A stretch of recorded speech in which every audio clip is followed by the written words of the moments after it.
This post office scandal gets worse by the minute, with more tragic stories of the personal hell wrongly accused postmasters were put through and the health, financial and reputational price that they paid. Take a listen to this amazing woman that I spoke to yesterday, Nikki Arch, who told me on this programme her shocking story. 20s when it happened. I'm now in my 50s, and the fight carries on. You know, it just doesn't go away. We sold our house at a ridiculously cheap price so we could get the hell out of that hamlet, because everybody was talking about it, to the point I went to the supermarket and got spat at, and it was all in my hair from 3 ladies outside. Let me tell you, Nikki is a fabulous lady. I cannot fathom the cruelty of Post Office senior management, who ignored postmasters' protestations of innocence and who, most shockingly, did not change tack after it became abundantly clear that something was up with the Horizon software. How is it possible that they didn't notice there was an issue when scores of accounting problems emerged after the installation of revolutionary new software? What kind of hellish groupthink got into them? It's absolutely sick when you think about it. The Post Office approach was to close ranks, cover up, demonise the victims and leverage every mechanism, legally and financially, to destroy them.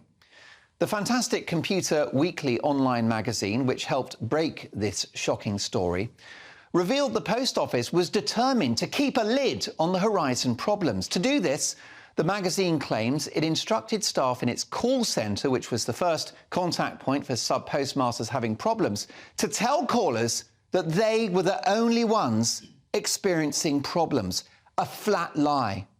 It went further than this by using its lawyers and cash resources to defend itself against accusations in court if necessary. So, for example, the Post Office spent £300,000 going after Lee Castleton, a sub-postmaster in Bridlington, over a discrepancy of 35 grand.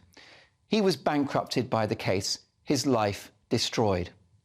Whenever a victim did seek to employ an independent IT expert, the Post Office would immediately back down and settle out of court. But to others, they showed no mercy. The Post Office also sent people to prison to make an example of them, like former sub-postmaster Seema Mistra. After she was convicted, former Post Office head of criminal law, Jarnail Singh, wrote a victorious email to colleagues claiming that this result would stop others, and I quote, jumping on the Horizon-bashing bandwagon. Some victims used personal credit cards and life savings to fix the accounting black hole. Such was their terror of retribution from the Post Office. It's a source of national shame that, unfortunately, we, the taxpayer, own the Post Office. And more egregiously, that we'll be the ones footing the over £1 billion compensation bill.